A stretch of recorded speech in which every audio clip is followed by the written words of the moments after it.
याद है हमें कि आज़ाद हुए थे हम भी, पर अफसोस बर्बाद भी हुए थे हम भी। जब देश का विभाजन हुआ 14 अगस्त 1947 को भारत पाकिस्तान के रूप में, तो पाकिस्तान से हजारों व्यक्तियों की लाशें ट्रेनों में भर के आती थी। कोई व्यक्ति उसमें जिंदा नहीं आता था। ये सिलसिला एक हफ्ता तक चलता था। करीब 30 लाख हिंदू, सिख, बौद्ध, जैन जो वहां रहते थे, केवल उनकी लाशें आती रही। लाखों मारे गए। वहां पे पिता अपनी बेटियों को जहर देता था कि जहर की पुड़िया बेटा रख लो, अगर ये विभाजनकारी जिहादी ताकतें आ जाएंगी तो इसको खा के अपनी जान दे देना, अन्यथा ये लोग तुम्हें बर्बाद कर देंगे। तो ये दर्द सहा है, ये कीमत चुकाई है आज़ादी की, इसे भूलना नहीं चाहिए। इस आज़ादी का संग्राम केवल 200 सालों का नहीं था, ये बहुत लंबा संग्राम था। बहुत लंबा ये बलिदान हुआ हमारे लोगों का, बहुत बड़ा सेक्रीफाइस लोगों ने किया। और इसमें महिलाओं की, बेटियों की पुरुषों के बराबर योगदान रहा है। आदिकाल से हमारी बेटियां विदुषी और वीरांगना होती थी। अगर हम प्राचीन काल की बात करें तो गार्गी, भारती, अपाला, मैत्री, वेदवती, ऐसी ऐसी महान बेटियां होती थी जिनके आगे बड़े बड़े ऋषि मुनि महात्मा टिक नहीं पाते थे। देवी भारती ने आदि शंकराचार्य, जो उस समय के सर्वाधिक विद्वान व्यक्ति थे, सर्वाधिक विद्वान ऋषि थे, महात्मा थे, जिन्हें चारों वेदों का ज्ञान प्राप्त था, जिन्होंने चारों वेदों को भाष्य किया था अपने द्वारा दोबारा से, ऐसे महर्षि, ऐसे आदि शंकराचार्य जी से देवी भारती ने 23 दिनों तक शास्त्र किया था। 23 दिनों तक उनसे डिबेट की थी। देवी भारती और बहुत सारी महान विदुषियां, बहुत अधिक विद्वान और विदुषी होती थी हमारे देश में। अगर आप रामायण पढ़ेंगे तो रामायण की शुरुआत होती है तो महाराजा दशरथ एक युद्ध पे जा रहे हैं और उस युद्ध में उनका रथ का सारथी बनके उनकी पत्नी देवी कैकेयी जा रही है। और युद्ध में राजा दशरथ मूर्छित हो जाते हैं, गिर पड़ते हैं, बेहोश हो जाते हैं। और जब वो जागते हैं तो कहते हैं क्या हुआ, क्या हम युद्ध हार गए? वो अपने पलंग पर लेटे होते हैं उस समय। क्या हम युद्ध हार गए? क्या हुआ हमारी सेना का? तो उनके सेनापति बताते हैं कि महाराज आप बेहोश हो गए थे, देवी कैकेयी ने पूरे युद्ध का संचालन किया, अपने हाथों से युद्ध भी लड़ा और आपको विजय भी दिलाई, आप विजयी हो चुके। ऐसी हमारी देवियां हुआ करती हैं। बच्चों, एक अकबर नाम का आक्रांता, दुर्भाग्य से उसको महान पढ़ाया जाता है हमारी पुस्तकों में। वो बहुत बड़ा आक्रांता था और उसने दिल्ली में मीना बाजार की शुरुआत की थी। मीना बाजार में केवल बेटियां जा सकती थी, महिलाएं जा सकती थी। और उस बाजार में वह बहरूपिया अकबर, जो कि एक राक्षस टाइप का जिहादी व्यक्ति था, वो लड़कियों का भेष बना करके उस बाजार में जाता था और लड़कियों को चिन्हित करता था और जो लड़की उसको अच्छी लगती थी उसको अपने सैनिकों के माध्यम से उठवा लेता था। इस प्रकार से उसने अपने हरम में, अपने हाउस में 5000 भारत की बेटियों को कैद कर रखा था, जिसके साथ में वो दुराचार करता था। 5000, जिसको महान बताया जाता है। एक दिन जब वो लड़की बना, मीना बाजार में टहल रहा था, तो मेवाड़ की एक कन्या, आप जैसी कन्या, उसका नाम था किरण देवी, उसने अकबर को पहचान लिया कि ये अकबर है, लड़की बना टहल रहा है। और किरण देवी ने वहीं पटक पटक के उसको बहुत मारा। अकबर को 4-5 पटकियां लगाई और अपनी कटार निकाल उसे गर्दन पर रख दी। किसी प्रकार से वो अपनी जान बचा के वहां से भागा। ऐसी बेटियां होती थी हमारे देश में। अकबर के इस समय में रानी दुर्गावती जो कि बहुत छोटे से मध्य प्रदेश में छोटा सा एक पहाड़ी क्षेत्र था, वहां की रानी थी। रानी दुर्गावती के लिए कहते हैं कि वो जंगल जब जाती थी और जब तक वो शेर का शिकार ना कर ले पानी नहीं पीती, इतनी वीर थी। एक बार अकबर ने संदेश भेजा कि अपना ये राज्य हमको दे दो और हमारी दास्ता स्वीकार कर लो और हमारी रानी बन के रहो। तो रानी दुर्गावती ने अपना प्रति उत्तर लिख के भेजा कि ठीक है, मुझे आपकी शर्तें स्वीकार हैं, पर आपको मुझसे द्वंद्व युद्ध करना पड़ेगा, यानी कि अकेले अकेले लड़ना पड़ेगा। अगर आप जीते तो आप इस बात में मानूंगी, और यदि आप हार गए तो दोबारा इधर नजर उठा के मत देखिए। तो अकबर को बुलाए, बोले अभी मैं चाहता हूँ, इसको मैं सबक सिखाता हूँ, बुलाओ। तो उनके महामंत्री ने कहा भैया भिड़ ना जाइएगा, बहुत बुरा हश्र हो जाएगा। तो अकबर बोले अच्छा कितनी सेना है उसके पास? बोले 3000 की फौज है। बोले अपनी 10,000 की फौज भेजो और रानी कर्णावती को सोने के पिंजरे में कैद करके यहाँ लेकर के आओ।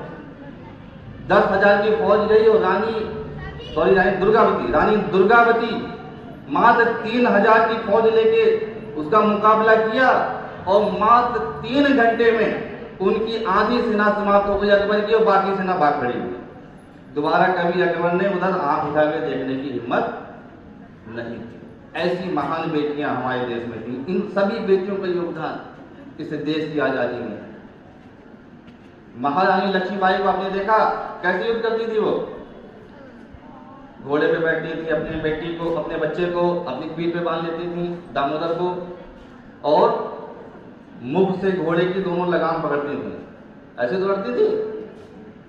देखा है आपने? अभी बेटी ने कविता भी गाई थी रानी लक्ष्मीबाई पर।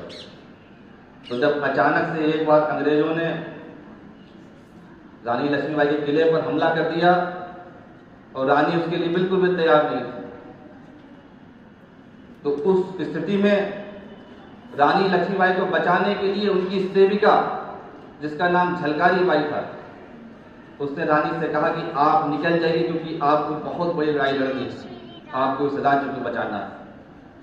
और रानी का भेष बना करके उनकी सेविका झलकारी बाई उसी प्रकार से घोड़े पे बैठ करके अपने मुंह में दोनों लगाम थाम करके, और जैसा वो बच्चे अपने पीठ में बांधती थी उसी प्रकार से उसने बारूद को अपनी पीठ में बांध लिया और अंग्रेजों से युद्ध करने लगी। और उस समय वो गर्भवती थी, उस स्थिति में उसने युद्ध किया। जितनी देर वो युद्ध कर सकी उसने युद्ध किया। उसके बाद उसने उसी बारूद से अपने आप को अंग्रेजों के साथ में उड़ा दिया। इतना बलिदान इस देश की बेटियों ने दिया है, इस देश के लिए दिया है, भारत की स्वतंत्रता के लिए दिया है। हम इसको केवल मौज मस्ती में ना गंवा रहे, हम इसको केवल मौज मस्ती में ना गंवाएं, इसकी वैल्यू को समझें, इसकी कीमत को समझें, अपने पूर्वजों के बलिदान को समझें। ये जितनी भी बेटियों के हमने नाम लिए, ये जानती हो कौन थी? ये आपके और हमारे पूर्वज थे। हम लोग इन्हीं की संतान हैं, हम सभी इन्हीं की संतान हैं। इसलिए अपने पूर्वजों के बलिदान को याद रखना है। आर्य समाज ने बहुत से क्रांतिकारी दिए, लाखों क्रांतिकारी इस देश को दिए। एक क्रांतिकारी का बस मैं जिक्र करूंगा, नीरा आर्या।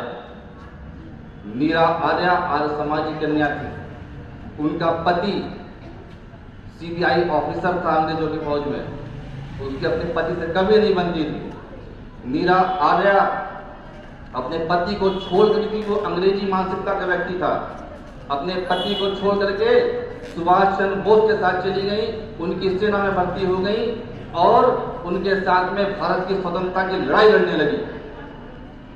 एक दिन श्रीधर को, जो उनका पति था नीरा आर्या का, अंग्रेजों ने कहा कि नीरा आर्या बहुत आतंक मचा रही है, इसको सबक सिखाने के लिए इसके पति को ही बचा जाए।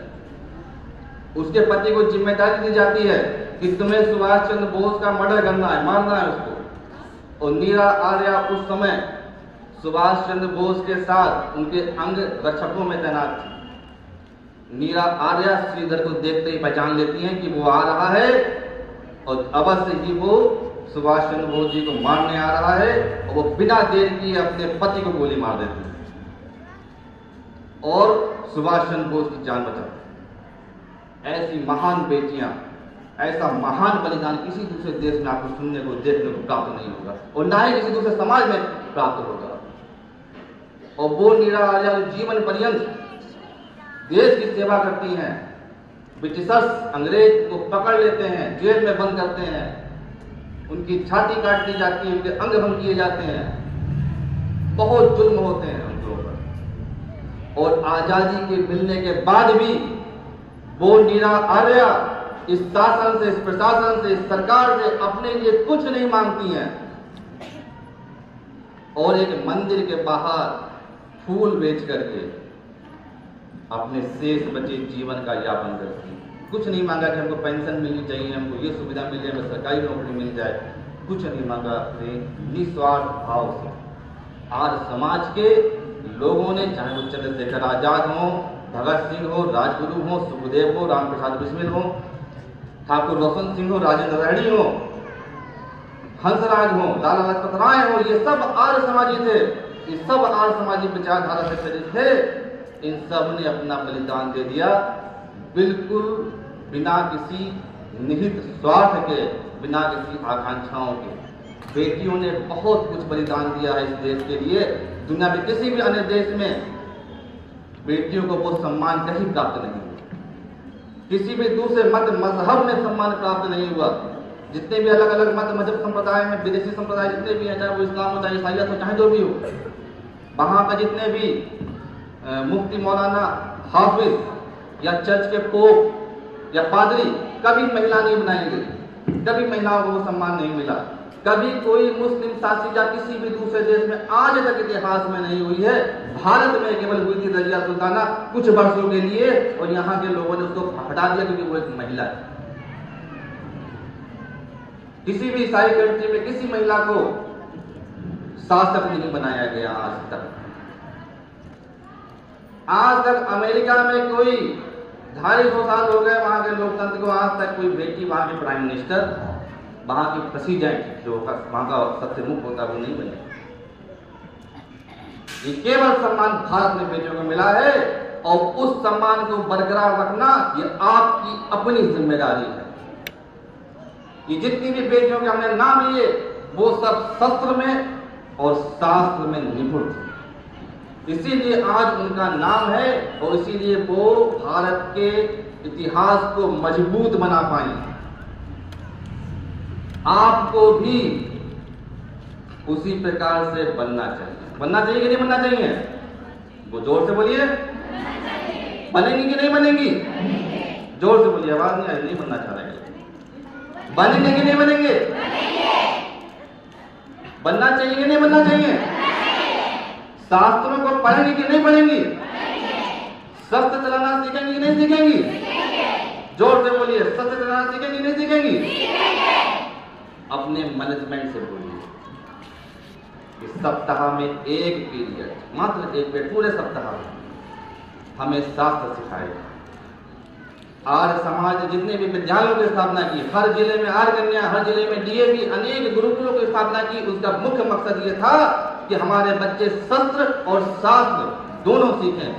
तो अपने मैनेजमेंट से ये आप पत्र लिख करके बोलिए कि हमको एक पीरियड जो महर्षि दयानंद ने शास्त्र बताए हैं हमको, सत्यार्थ प्रकाश, व्यवहार भानु, गौ करुणानिधि, छोटे छोटे शास्त्र, बहुत छोटी छोटी किताबें हैं, उनको सप्ताह में केवल एक पीरियड पढ़े, केवल एक पीरियड।